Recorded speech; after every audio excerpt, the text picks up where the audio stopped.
يا صباح الفل وصباح الجمال على عيونكم، وحشتوني جدا. عاملين ايه؟ النهارده معايا وصفه حلوه قوي وطريقه سهله هتعجبكم. احلى كفته مشويه على الفحم مع تكات وحركات. شايفين الجمال؟ تتقدم مع اي حاجه، رز ابيض، مكرونه، سلطات، يعني ندلع نفسنا كده شويه.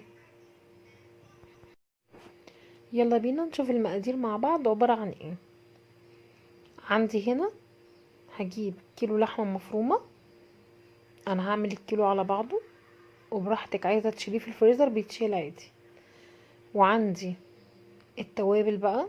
هنا كيلو اللحمة مفرومة وش واحد، وعندي بصلتين، وعندي كيس بيكنج باودر، وعندي طماطمية مبشورة، وعندي ليا متقطعة حتت صغيرة، وعندي كوباية برغل، كوباية صغيرة منقوعة ومتصفية طبعا، وعندي بابريكا وفلفل اسمر وقرفة وجوز الطيب وملح. تعالوا بقى نشوف هنعمل ايه مع بعض واحدة واحدة كده. عندي هنا هجيب الكبة بتاعتي وابدأ بقى افرم البصل. نبدأ واحدة واحدة كده بالمقادير مع بعض، عشان ايه نطمن ان هي كلها اتفرمت مرة واحدة مع بعض. هنفرم البصل ونبدأ ننزل بكل حاجة عندنا. هنحط البصل كله، بعد كده اللية، وبعد كده التوابل كلها. هنزل بكل المقادير قبل اللحمة عشان اطمن ان هي اتفرمت كويس. كل حاجة هنزل بيها، والطماطم. شايفين انا مشغلة على سرعة عالية عشان تتفرم معايا كويس. بصوا البصل بقى ناعم خالص ازاي. تمام، مظبوط كده. وهبدأ بقى انزل عندي باللحمة واحدة واحدة، ما ينفعش انزل بالكمية كلها مع بعض. شايفين؟ بصوا، لو نزلت بالكمية مع بعض مش يعني مش هتتخلط كويس. انا عايزة تتخلط كويس عشان تبقى واخدة وش كمان. هي دي اهم حاجة. هنا بقى البيكنج باودر، مش قادرة اقول لكم اللحمة بتكشش خالص خالص، هتشوفوا معايا زي ما احنا شايفين كده. انا بنزل باللحمة واحدة واحدة. بصوا،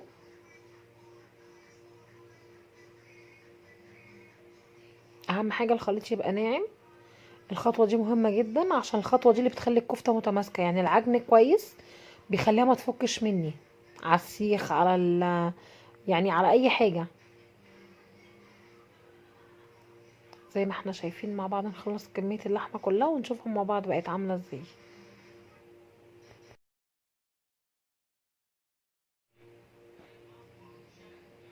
تمام، انا كده خلاص قربت اخلص الكمية بتاعتي.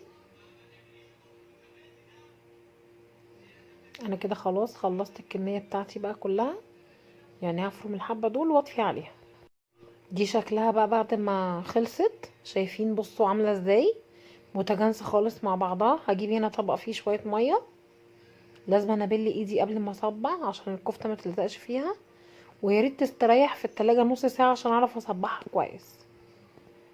وهجيب عندي صينية هنا حبة زيت صغيرين عشان اطلع عليها الكفتة بتاعتي. بصوا شايفين الخليط عامل ازاي؟ هو ده بقى اللي انا بقولكوا عليه، العجن كويس. بصوا متماسكة جدا عشان اعرف اقسمها كمان. انا هنا بصبع على مسن، ممكن تصبعي على سيخ، على عصاية شيش طاووق، يعني تنفع اي حاجة تتصبع زي ما انتم متعودين. اهم حاجة نعمل العقل اللي ما بين الصابع ده. نعمل العقل بتبقى حلوة قوي، ونضم من تحت ومن فوق. اهم حاجة نقفل من تحت ومن فوق بس. ولا هتفكي معايا، انا عندي هسويها على الشبكة هتشوفوها، ولا هتفكي معايا خالص. شايفين الصباع عامل ازاي؟ هعمل كمان واحد قدامكم سهل خالص. بصوا بيطلع بكل سلاسة، مفيهوش اي حاجة. هعمل تاني كمان واحد قدامكم.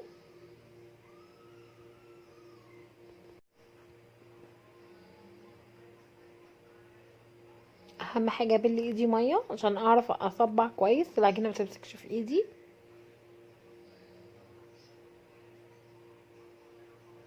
زي ما احنا شايفين المنظر ده. وبعدين الحجم زي ما انت عايزة، زي ما انتم متعودين. الحجم عادي، تكبري الصباع تصغريه مفيش مشكلة. هيستوي يبقى زي الفل، وبيبقى فاضي من جوه وجميل زي ما احنا شايفين. بص العقل اللي انا بعملها اهم حاجة نقفل من تحت ومن فوق. شايفين منظره عامل ازاي؟ تمام، انا كده بقى هخلص الكمية بتاعتي. وارجع لكم تاني. هعملها وبعد كده ارجع لكم تاني.